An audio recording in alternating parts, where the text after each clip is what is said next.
헤어롬교회 성도 여러분 안녕하십니까? 서상배 목사입니다. 오늘은 누가복음 23장 39절에서 43절 말씀으로 오늘 내가 나와 함께 낙원에 있으리라 라는 제목으로 말씀을 전하겠습니다. 저는 지금까지 누가복음을 예수님 중심으로 보면서 설교를 전하고 있습니다. 그런데 오늘은 다른 시각으로 한번 보려고 합니다. 예수님의 십자가 죽음 앞에서 반응하는 사람들의 모습을 중심으로 살펴보려고 합니다. 누가가 사람들의 이런 모습도 많이 기록해서 전하고 있기에 이를 살펴보려고 합니다. 물론 누가가 전하려는 궁극적인 목적은 예수 복음입니다. 예수님이 십자가에서 우리를 구원하시려고 어떻게 하고 계신가를 전하려는 것이 누가의 가장 중요한 목적입니다.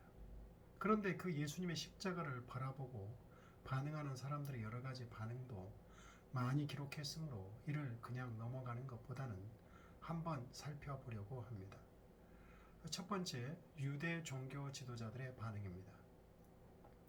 유대 종교 지도자들이라 함은 대제사장들, 율법학자인 서기관들, 사두개인들, 바리새인들, 장로들입니다. 이들은 유대 사회의 정치와 종교의 지도층에 속한 사람들입니다. 먼저 사두개파들은 외세인 친로마 제국파들로 대제사장들은 사두개파에서 배출되었습니다. 이들은 식민 지배자인 로마 제국에 붙어서 수도인 예루살렘에서 성전을 중심으로 종교 권력과 정치 권력을 누리고 있었습니다. 이들은 예루살렘 성전을 관할하며 하나님께 제사를 드리지만 실제로는 성전에서 백성들을 상대로 장사를 하는 자들이었습니다. 하나님께 드리는 제사도 이미 그들의 돈벌이 수단으로 전락해 버렸습니다. 이런 가관을 보신 예수님은 성전에서 장사하는 자들을 내쫓아 버렸습니다.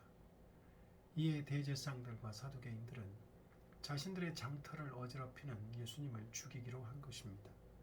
예수님을 죽이는데 직접적으로 앞장선 자가 대제사장들입니다. 두 번째, 바리새인들과 서기관들과 장로들의 반응입니다. 율법학자들은 바리새인들 중에서 배출되었습니다. 서기관들과 바리새인 그리고 장로들은 누가복음 기록에 의하면 예수님의 공생의 초반부터 예수님을 따라다니며 대적하는 자들이었습니다. 대제사장들과 사두개인들이 중앙 권력을 쥐고 있었다면 바리새인들은 지방의 회당을 중심으로 백성들을 가르치며 종교 문화적으로 막강한 영향력을 가지고 있었습니다.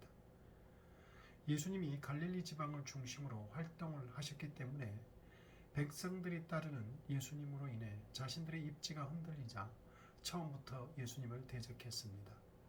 서기관들과 바리새인들은 끊임없이 예수님을 대적했습니다.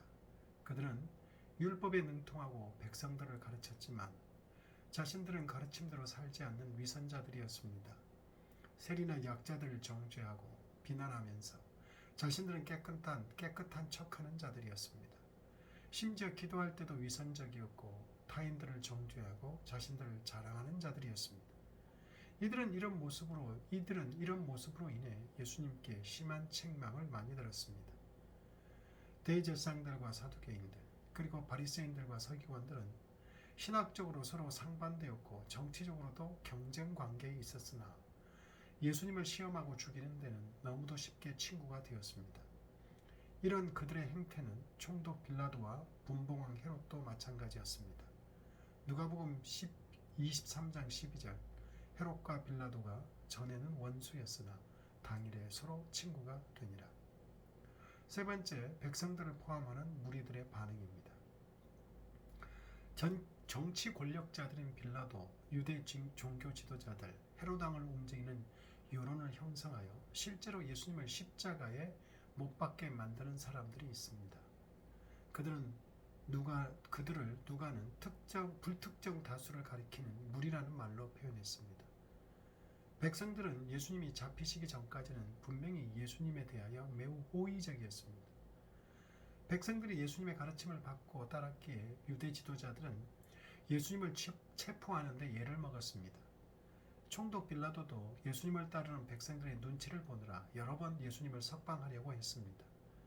그런데 백성들의 여론은 예수님이 붙잡혀서 재판을 받자 유대 지도자들의 선동에 넘어가 급변합니다.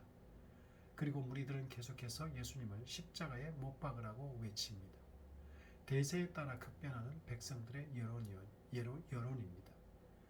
백성들도 지극히 정치적입니다. 누가복음 23장 18절 무리가 일제히 소리질러 이르되 이 사람을 없이 하고 바라바를 우리에게 놓아주소서 하니 21절 그들은 소리질러 이르되 그를 십자가에 못 박게 하소서 십자가에 못 박게 하소서 하는지라 그들이 큰 소리로 재촉하여 십자가에 못 박기를 구하니 그들의 소리가 이긴지라 이에 빌라도가 그들이 구하는 대로 하기를 언도하고 그들이 요구하는 자 곧 밀란과 살인으로 말미암아 옥에 갇힌 자를 도와주고 예수를 넘겨주어 그들의 뜻대로 하게 하니라. 그 외에도 신문당하시는 예수님의 태도가 대제사장에게 무례하다고 예수님의 뺨을 친 대제사장의 종이 있습니다. 자신의 상전에게 과잉 충성하려고 감히 하나님의 아들을 신성모독하는 자입니다. 군병들은 명령에 따라 예수님을 잡아오는 것만 하는 것이 아니라 아무 죄가 없는 예수님을 희롱하고 심한 채찍질까지 하였습니다. 자신들의 알량한 힘을 믿고 못된 짓을 마음껏 하는 악한 모습을 보이고 있습니다. 군인들의 이런 모습은 일반적이었기에 공생의 초반에 예수님은 군인들에게 이렇게 말씀하셨습니다. 누가복음 3장 14절 군인들도 물어 이르되 우리는 무엇을 하리이까 하며 이르되 사람에게서 강탈하지 말며 거짓으로 고발하지 말고 받는 급료를 족한 줄로 알라 하니라. 자신들이 가장 알량한 권력으로 남을 위협하거나 폭력을 써서 돈을 빼앗았고 남이 하지 않는 줄 뻔히 알면서 고발을 남발하여 사람들을 괴롭히고 돈을 벌어 먹었습니다.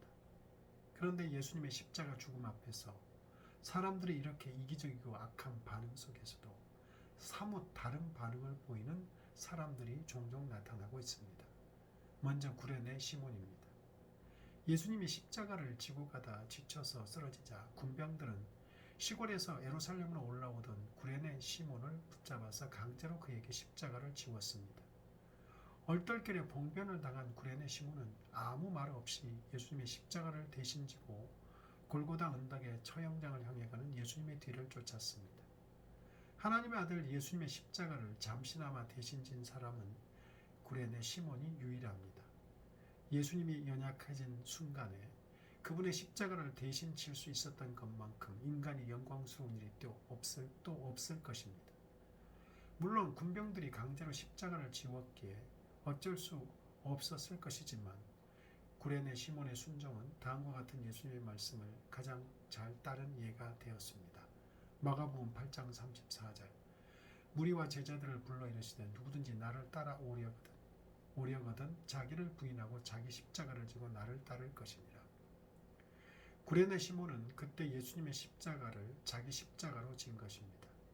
그리고 그분의 뒤를 묵묵히 따른 것입니다. 그 후 기독교회는 구레네 시몬의 이 순종이 예수님의 이 말씀에 순종하는 가장 좋은 일이라고 생각하였습니다.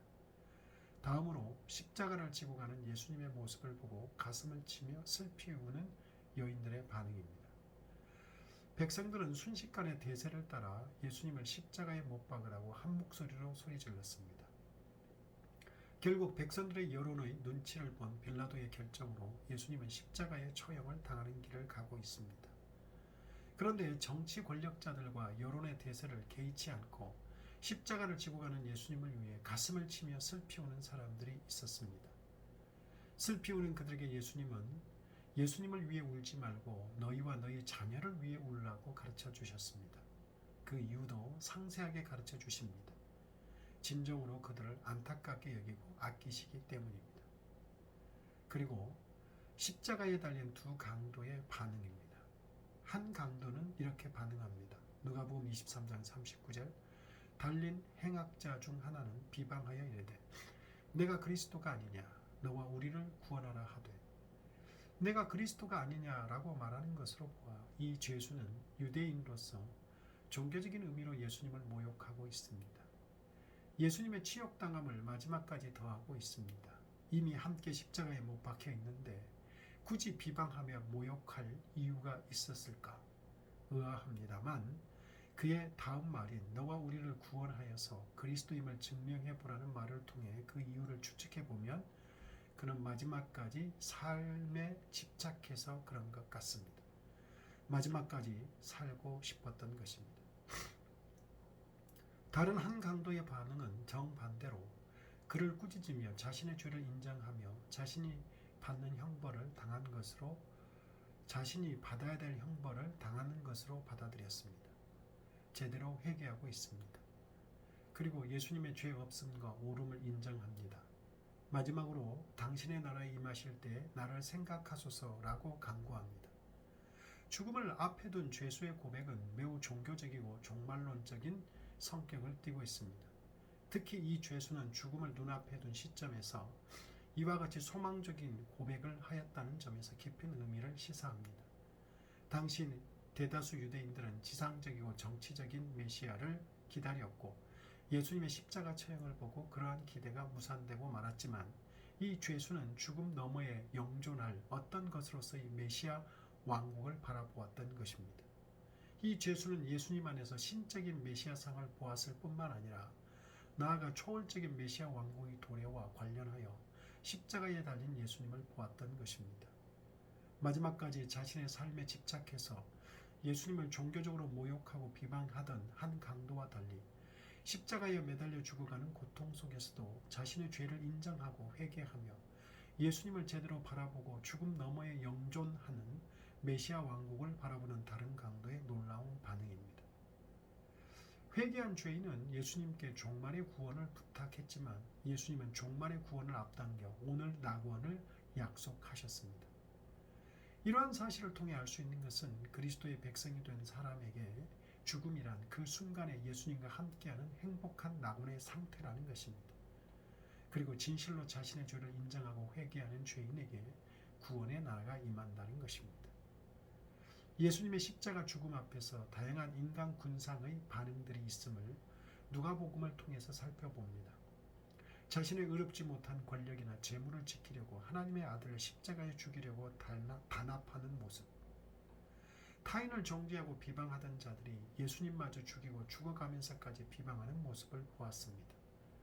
그런데 이런 인간 군상이 나와는 먼 것 같지만 그렇지 않음을 깨달아야 합니다. 늘 경계하지 않으면 우리도 언제든지 그런 모습이 나올 수 있음을 인정해야 합니다. 반면에 자신의 죄인됨을 인정하고 있는 모습과 이런 고백을 받아주면서 죄 용서하시고 구원을 베풀어 주시는 예수님, 그리고 가슴을 치며 슬피우는 여인들에게 인간의 죄 인정과 고백이 중요함을 십자가를 지고 가면서도 말씀하시는 예수님의 모습을 보았습니다.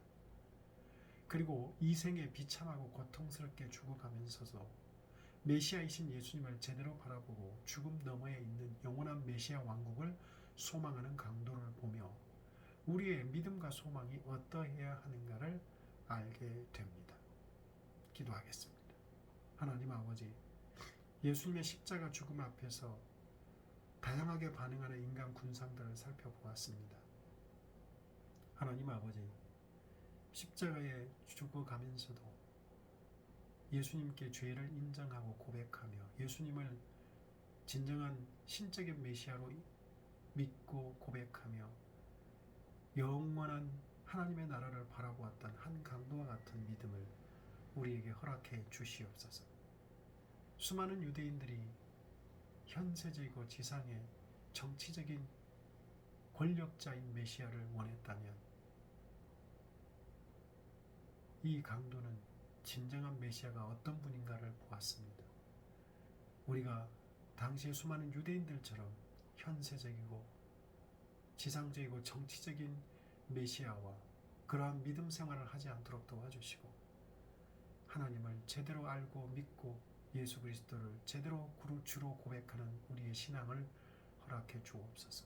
예수님 이름으로 기도드립니다.